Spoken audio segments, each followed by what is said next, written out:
भगवान जगन्नाथ एक इंसान के लिए क्यों रोएं? आज के इस एक्सप्लेनर में हम इसी अद्भुत ईश्वरीय चमत्कार को समझेंगे।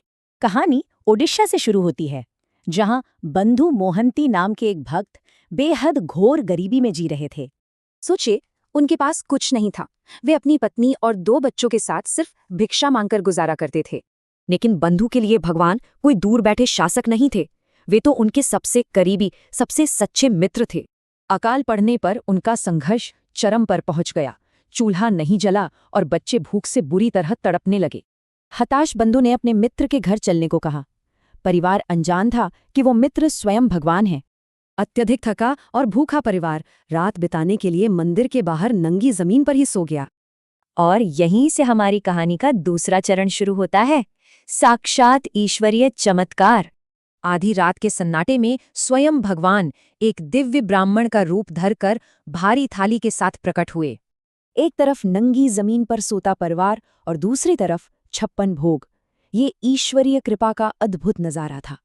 बेहद मधुर स्वर में उस दिव्य ब्राह्मण ने उन्हें उठाया और कहा, बंधु, मैं तुम्हारे लिए भोजन लाया हूं। बंधु ने परिवार को जगाया। कई दिनों की भूख के बाद उन्होंने अंततः छक्कर और पूरी तरह संतुष्ट होकर खाया।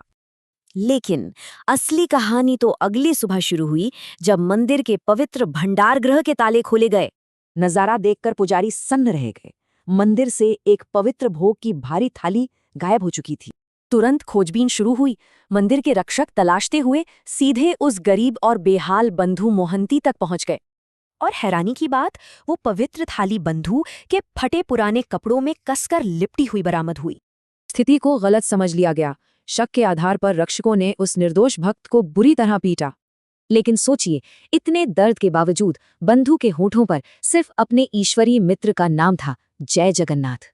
इस अन्याय को देखकर भगवान जगन्नाथ को गहरी चोट लगी और स्वयं भगवान की आंखों से आंसू छलक पड़े। भगवान ने तुरंत राजा के सपने में आकर बंधु को अपना मित्र बताया और उसे सम्मानित करने का आदेश दिया। अगली सुबह जागते ही राजा अपनी गलती सुधारने के लिए तुरंत बंधु मोहंती को खोजने दौड़ पड़े। राजा ने उस परम भक्त से गिड़गिड़ाकर माफी मांगी और आधिकारिक तौर पर उसे पूरे सम्मान से नवाजा।